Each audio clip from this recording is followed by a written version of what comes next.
کرن نجم ثاقب صاحب پوچھنا چاہتے ہیں. وہ کہتے ہیں کہ اگر کسی نے تہجد کے ساتھ ادا کرنے کے لیے وتر چھوڑے ہوں لیکن صبح وہ کسی وجہ سے تہجد کے لیے نہ اٹھ سکے تو کیا وہ نماز فجر سے عین پہلے اس کی ادائیگی کر سکتا ہے؟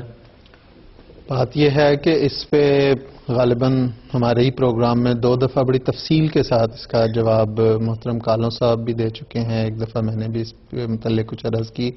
اب دوبارہ آیا سے بار آیا تو پھر عرض کر دیتے ہیں کہ حضور صلی اللہ علیہ وسلم نے یہ فرمایا کہ جو فجر کی اذان جب ہو جائے تو اس کے بعد فجر کی 2 سنتوں اور 2 فرض کے علاوہ سورج نکلنے تک کوئی نماز حضور صلی اللہ علیہ وسلم نہیں پڑھا کرتے تھے.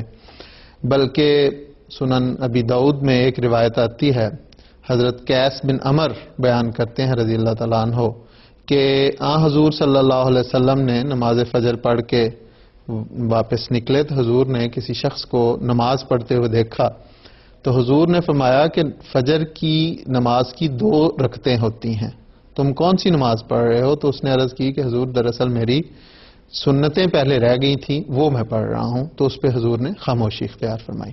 تو یہ پہلی بات تو یہ ہے.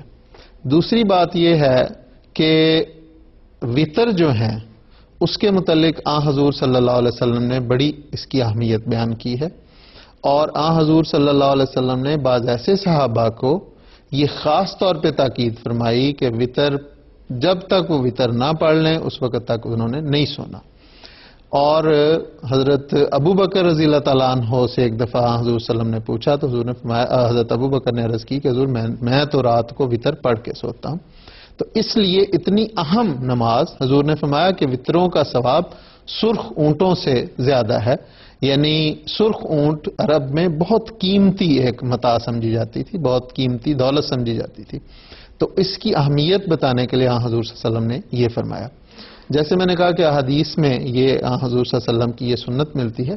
حضرت مسیح موعود علیہ الصلوۃ والسلام سے کسی نے سوال کیا کہ فجر کی نماز کے بعد یہی اسی طرح کہ اگر کسی کی وتر رہ جائیں تو حضور نے فرمایا کہ فجر کی اذان کے بعد سورج نکلنے تک 2 رکعت فرض اور 2 رکعت سنت کے علاوہ کوئی نماز نہیں ہے. اور فقہا نے بھی اس کے متعلق یہی لکھا ہے کہ اگر کسی کے وتر رہ جائیں تو وہ فجر کی اذان کے بعد اگر اسے جاگ آتی ہے تو پھر وہ اس کی ادائیگی اس وقت نہیں کر سکتا. لیکن اس کا حل فقہا نے یہ نکالا ہے کہ چونکہ یہ وتر ایک اہم نماز ہے اس لیے سورج نکلنے کے بعد جب سورج اچھی طرح روشن ہو جائے تو اس وقت وہ وتروں کی ادائیگی کر لے احتیاط کے طور پہ، تاکہ اس اہم نماز کے ثواب سے وہ محروم نہ رہے.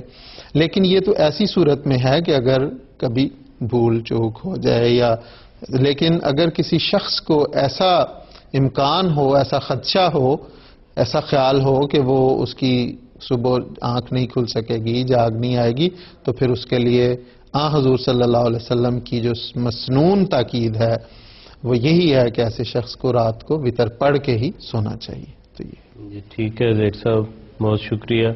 یعنی احتیاط کا پہلو یہی ہے کہ بجائے اس کے کہ انسان اس خدشے کے پیش نظر یا یہ شامل ہو کہ ہو سکتا ہے اٹھ جاؤں، ہو سکتا ہے نہ اٹھ سکوں، تو اس صورت میں بہتر یہی ہے کہ انسان رات کو وتر پڑھ کر سوئے.